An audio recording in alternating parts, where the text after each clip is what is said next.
Season greetings from my Major Prime. You're welcome to today's edition of the 6:30 p.m. newscast. We're live from Fenkudrom Bange in Douala. My name is Genda Peldrin Blanche King. We're thanking you for being a part of today's edition of the news. We'll begin today's newscast from the North-West region of the country. The Deputy National Coordinator of the DDR Center, Colonel Francis Ekoso, has encouraged all ex-combatants in Bamenda to uphold good morals, encouraging those still in the bushes who have failed to drop down their arms to do so and fast. He addressed the over 178 ex-fighters yesterday as they prepare for festivities. Charles Kebwa tells us more from Bamenda.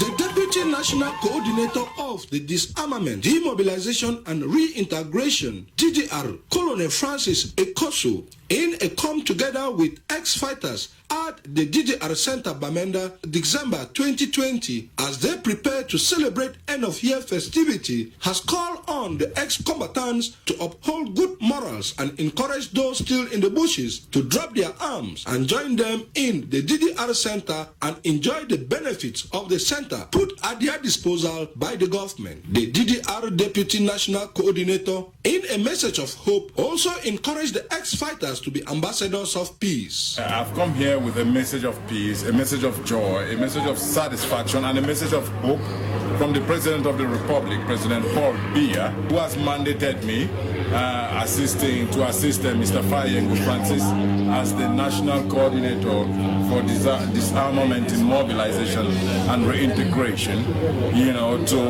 to bring this message of peace to these people who have accepted to lay down their arms in positive response to the call of the head of state. And we invite them also to bring in as many of the others as possible, because there is hope. The regional director of the DDR Center for the Northwest, Sixto Gapsa. Our ex-fighters are indeed exceedingly grateful and happy for this wonderful celebration. The ex-fighters, before their Deputy National Coordinator, took engagement to stop the ghost town phenomenon. Those still in the bushes to drop their weapons and join them. Please, you people at the bushes come out. I was there like you people too. I suffered too like you people too. Dressing again, but you can see me. I'm shining, I'm looking good. The government will never tell us. When they promise, they do it. And we are seeing that promise is real. So, my brothers in the bushes, please, if you really know that there's a big queue waiting for you here, come here. We shall see that marvelous thing for you. It should be noted, the DDR Center Bamenda has over 178 ex-fighters, of whom over 30 of them are already incorporated into cooperations within the country. The first ever sitting of newly elected members of the Regional Council for the South region took place yesterday. For 90 delegates, 70 Regional Council, 20 in the House. Our chiefs met at the Boya Council, as a reporter Crise tells us. The regional elections that held on December 6, 2020 has been described as the dawn of new things in the Southwest region. The region that has been hard hit by the ongoing Anglophone crisis has led to thousands of persons displaced to neighboring Nigeria or other areas of the country. Others have been killed, both on the part of civilians, separatist fighters, and government forces. The Regional Council is also going to be there to be the listening ear, to carry further, of course, to advocate, I will put it, of course, for the respective sub-regional councils, respective councils. We have two in the Southwest, Limbe and Kamer. Carry the voice also further to the national level.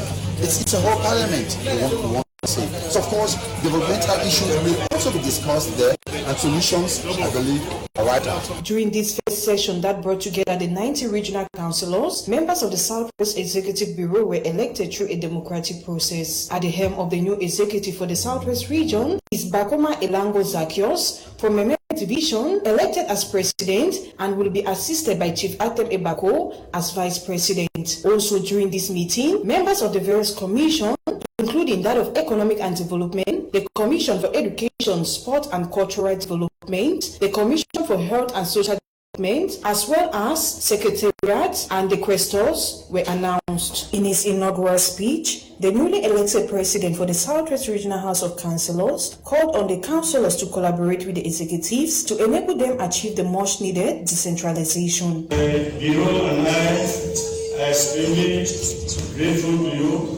for this mark of confidence.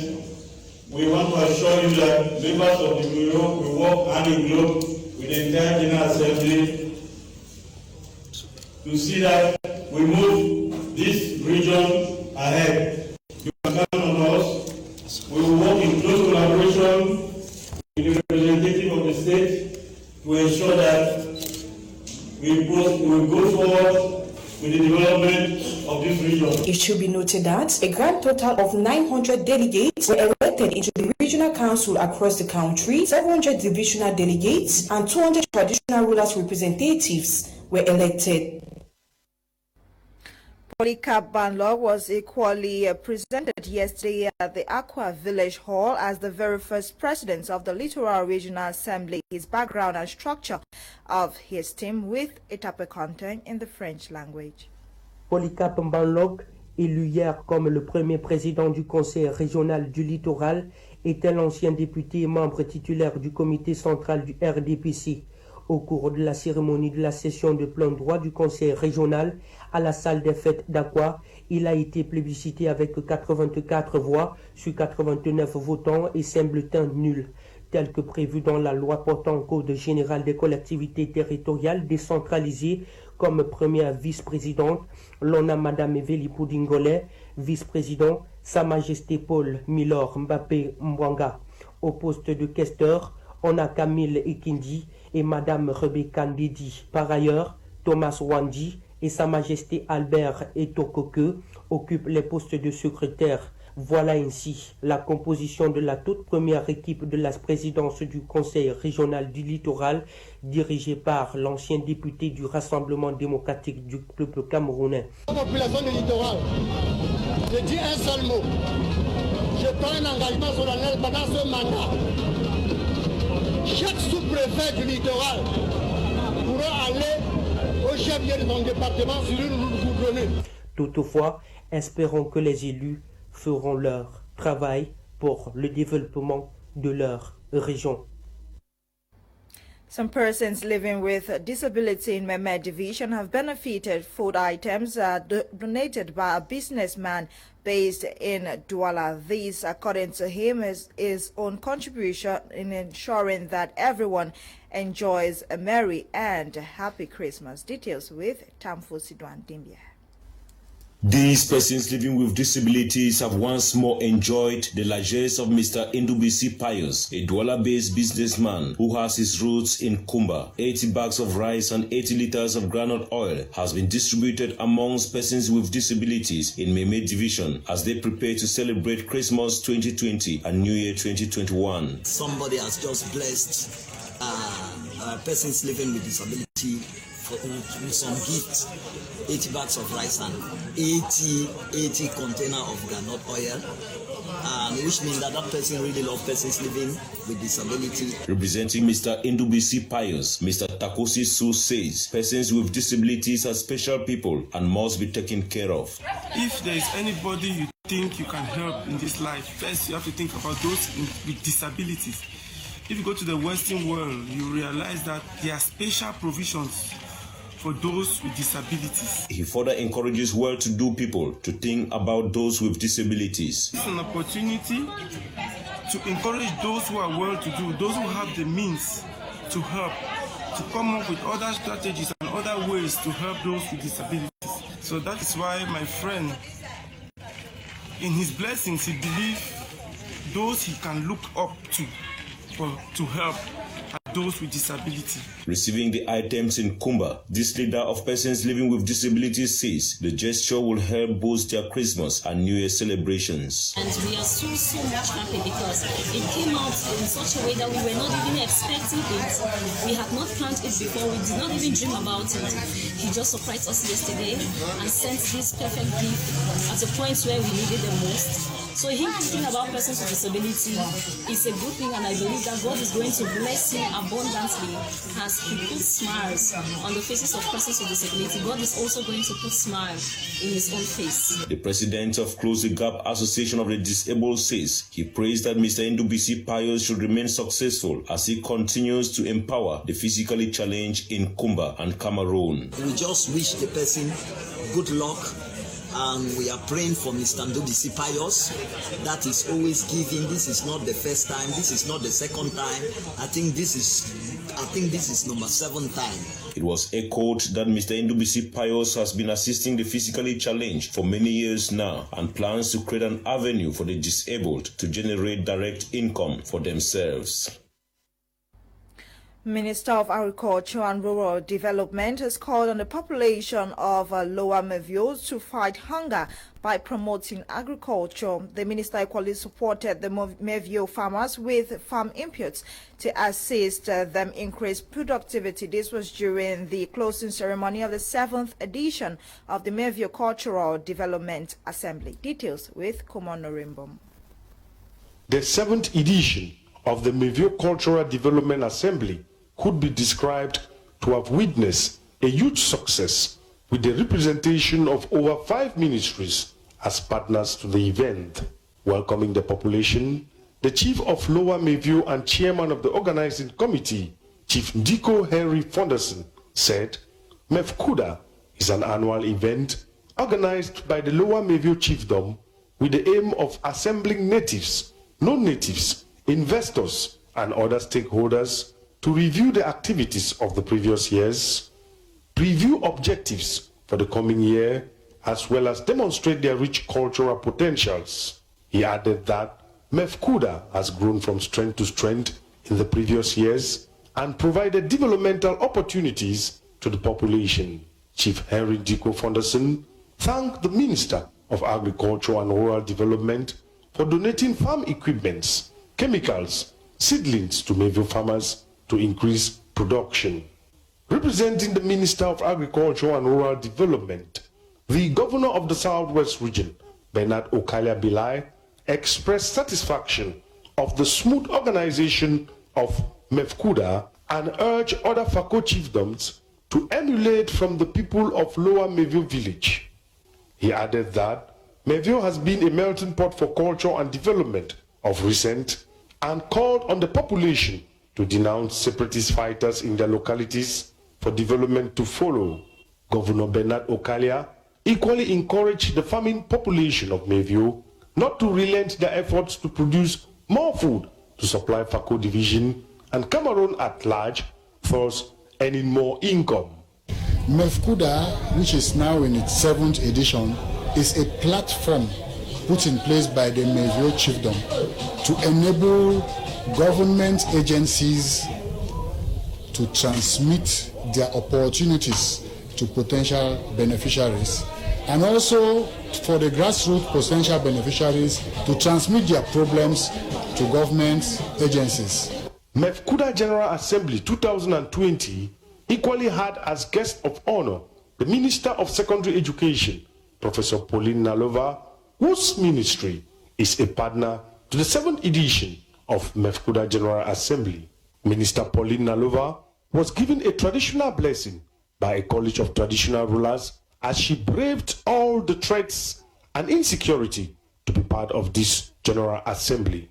It is worth mentioning that the Ministry of Secondary Education facilitated on a workshop on the theme Schooling in a Crisis Period, which saw the participation of secondary and high school students selected from schools in Limbe and Tiko subdivision. Other partnering ministries included the Ministry of State Property and Land Tenure, who facilitated on the differences between estate land and national land. The National Employment Fund, who spoke on job creation and self-employment, not leaving out the Ministry of Agriculture and Rural Development, who presented on the AIVDP project put in place to revise the agricultural sector in the Southwest region.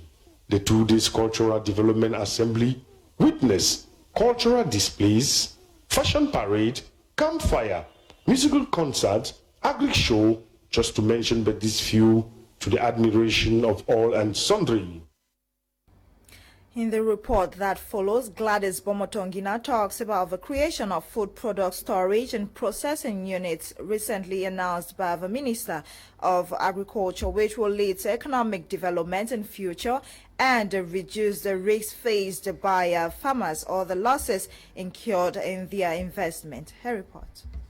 Suite à la visite effectuée les 17 et 18 décembre dernier par le ministre de l'Agriculture camerounais Gabriel Biarobé dans les plantations de tomates à l'ouest de Cameroun, le ministre a annoncé la création des unités de stockage frigorifique et de transformation de tomates et autres produits vivriers. Cette visite du MINADER visait à se rassurer de la présence de ces différents produits sur le marché en cette période festive.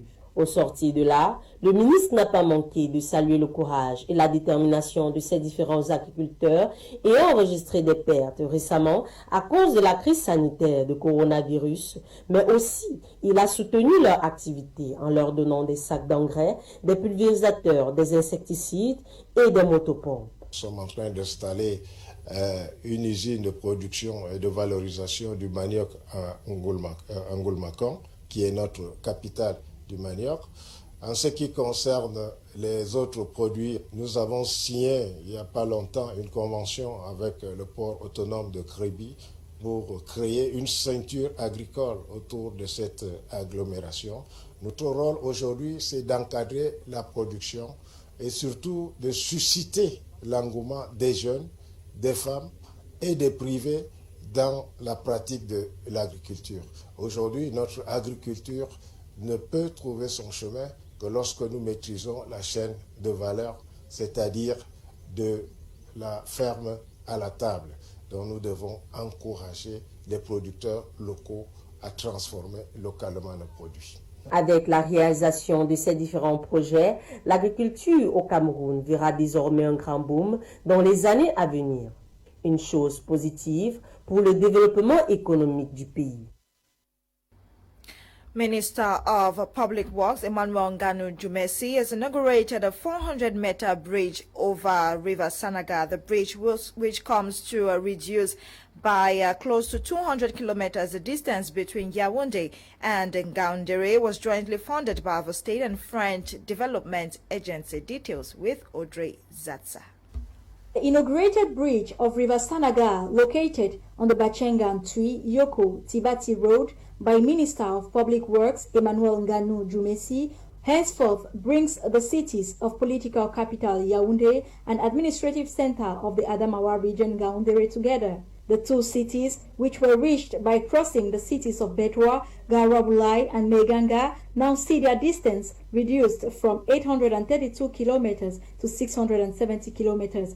According to Mayor of Bachenga, this act comes to put an end to the sufferings of the population and boost their economic activities. Depuis que la route passe, les populations sont soulagées. Les mouvements se font d'une rive à l'autre sans problème et à tout moment, de jour comme de nuit.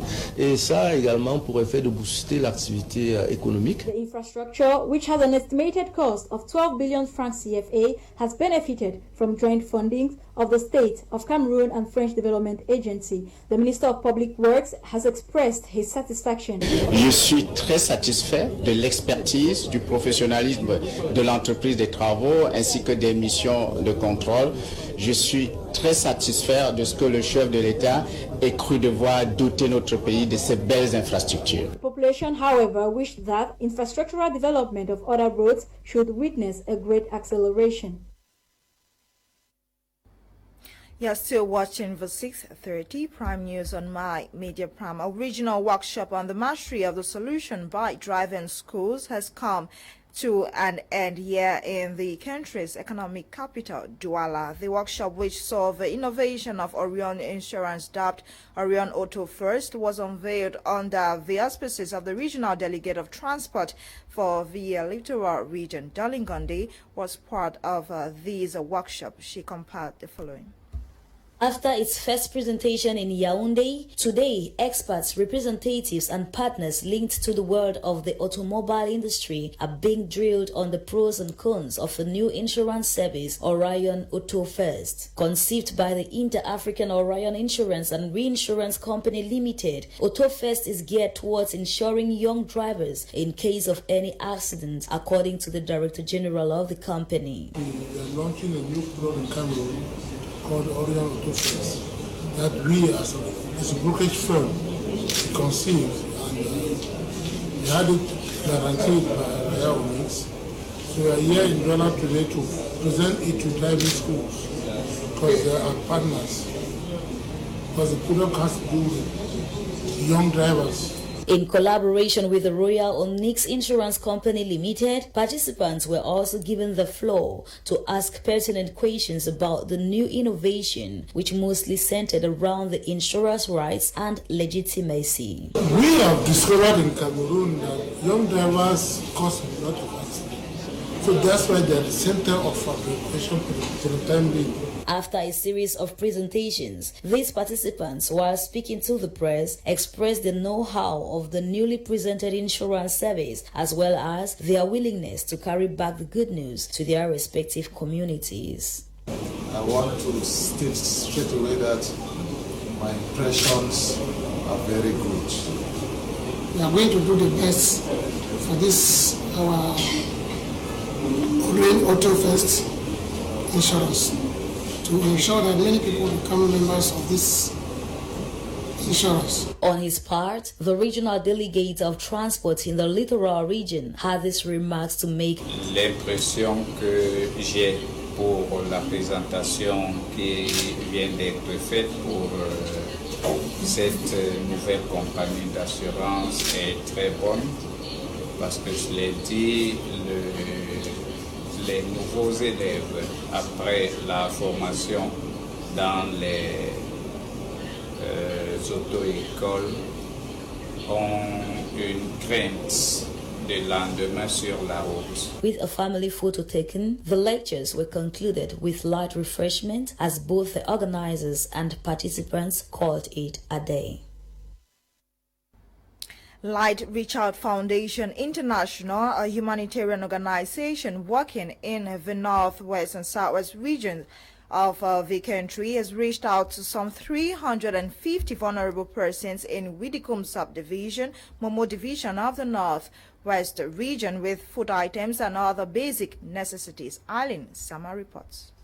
A humanitarian foundation on its response mission to victims of the Anglophone crisis, as well as widows in Widikum subdivision, Momo division, reached out to a total of 312 widows, elderly women, 25 widowers, and elderly men as well, bringing them 250 bags of rice, 100 liters of vegetable oil, cartons of soap, and some plantain seeds to 50 farmers in the subdivision. The beneficiaries received the gifts with smiles while blessing their benefactors. Overjoyed it is my heart. I don't know how to express it. It don't pass me from 15 years inside widow house. I don't the problem don't come that you work around names, take things at the right and they ever see them. But this organization don't come make me be very, very happy. I'll be happy. I'll be thankful now for the good things that I don't do for we. And all the works, the strength, we don't yam, we can provide for we. I say they still do not have strength, because if not be ye, because say he all thing, the good God will do now, and the good God will tell now go back, I will see all na pocket. The blessings of now, all the blessings of place on a day, all the blessings of continue flow on top of now, in Jesus' name. But I be very happy for how I don't come, but I don't write name for here. And I see sending organization where it is so now God send and say make they can serve the people for here for really cool. So I thank God very much for the good gesture. So I'm glad say if they continue like that, I think say when they come through, they will be happy. Like Oliver Twist, the beneficiaries are grateful to Light Reach Out Foundation but pleaded for more. Over glad sute we no get end. I don't be IDP for Bamenda for 9 months. I sit down there, I no get no nothing. I glad plenty because I don't take my rice. where go help me, and at Christmas moon it will help me with my picking them. Like Oliver Twist, we still went more. The head of Light Reach Out Foundation International, Pastor Thomas Akosa, says they intend to accompany vulnerable persons in more engaging and sustainable manner so as to get more impact-driven results. Out of the country, investigators have accused the Malian army of war crimes. According to the United Nations investigators in Mali, there are reasonable grounds to establish the accusations. Details of this and more up ahead. United Nations investigators in Mali have accused Malian army of committing war crimes. The commission said it has gathered reasonable grounds to believe that the army has committed war crimes. The allegations are contained in a 338-page report compiled by the International Commission of Inquiry, which was sent to members of the Security Council. 2012 to 2018, it submitted its report in mid-2020 to the UN Secretary General Antonio Guterres, who forwarded it to the Thanks for being a part of today's edition of Prime News on My Major Prime. Hopefully you join us tomorrow at 6:30 for another edition of Prime News. My name is Genda Pelgrim Blanche King. The news was coordinated by Faith Tata Berenyoy Ewane Elaine Olinga, produced the news. Stay tuned to My Major Prime. Up next is Prime Hour with Cum Leonard. Merry Christmas in advance. Stay safe and good night.